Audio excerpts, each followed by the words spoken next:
First time எலுமிச்சங்காய் ஊறுகாய் try பண்ணியிருக்கேன். சூப்பரா வந்தது உண்மையா. நல்லா வாசமா இருந்தது. எங்க வீடே அன்னைக்கு வாசமா இருந்தது தாளிச்சப்ப.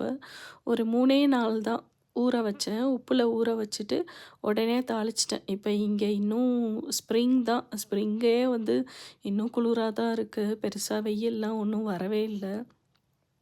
ஆனா, இதுக்கு எலுமிச்சங்காய்க்கு பெருசா வெயில் தேவையில்லன்னு சொன்னாங்க. அதனால 3 நாள் ஊற வச்சு, சரி எங்க ஒரு மாரி ஆயிட போதோன்னு பயத்துல தாளிச்சு கொட்டிட்டேன். இன்னும் கொஞ்சம் விட்டிருந்தா, அந்த தோலெல்லாம் கூட நல்லாவே சாஃப்ட்டா இருக்கும். பட் எனக்கு நாங்க வெளிய போனோம். அதனால குயிக்காவே தாளிச்சு வச்சுட்டேன் நானு. ஆனா டேஸ்ட்டும் நல்லாருக்கு. வாசமாவும் இருக்கு நல்லா. நான் கொஞ்சம் ஜூஸும் புழிஞ்சு விட்டேன் 4, 5 காய். இது ஒரு 10 எலுமிச்சப்பழம் தான். இங்க வந்து பெரிய சைஸா இருக்கும் நல்லா. ஒரு கையளவுக்கு பெருசா இருக்கும். உண்மையா நல்லா டேஸ்ட்டா இருந்தது. அந்த ஜூஸியாவும் இருக்கு. நல்ல டேஸ்ட்டா, வாசமா இருந்தது.